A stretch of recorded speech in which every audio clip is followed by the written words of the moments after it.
Hey everyone, so just a few short days ago, I shared with you some of the top reasons why your student might want to consider taking a gap year before going into post-secondary education.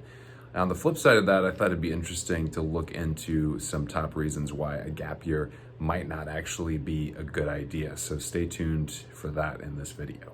And number one is the most obvious, and that's that a gap year can really be an economic drain. It can cost you as a parent, obviously, if you're supporting your child and taking that gap year.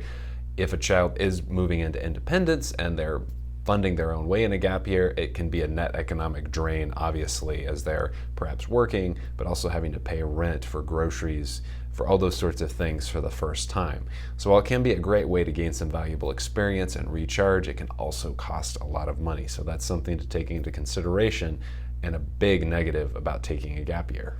Now, a second negative is that taking a gap year could potentially hurt your students' chances of getting into the college that they really want to get into. Now again, this depends on what they actually do with their time during that gap year. In some situations, if they're really using their time wisely, it could actually benefit them in the application process. But a lot of times, if it's not directly related to the field of study they want to go into, or if they actually end up wasting a lot of time perhaps during that gap year, of course, it's going to end up hurting their application process. A third warning about taking a gap year is that your student might not just be mentally, physically, spiritually prepared to take a gap year.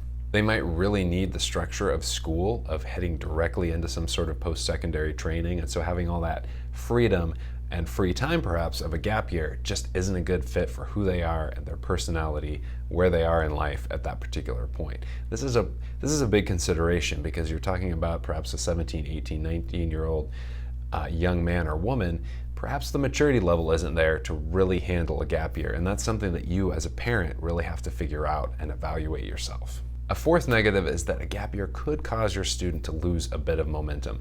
Finishing high school strong and transitioning right into college, you have that forward momentum.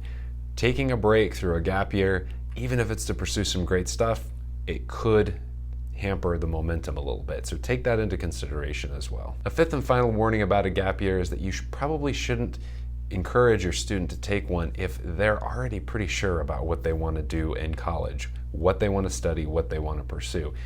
There's really not that much of a reason to take a gap year, aside from maybe taking a bit of a break, but there's not that much of a reason if your student already has a clear idea of what they want to do. A gap year is really about exploring. And so if there's no need to explore, a gap year really isn't that necessary. So I hope you found some of these tips and insights helpful on the whole topic of whether or not to take a gap year. Here at Transcript Maker, we are all about helping homeschool families do the best job they can preparing to send their kids to college or some sort of post-secondary education or training.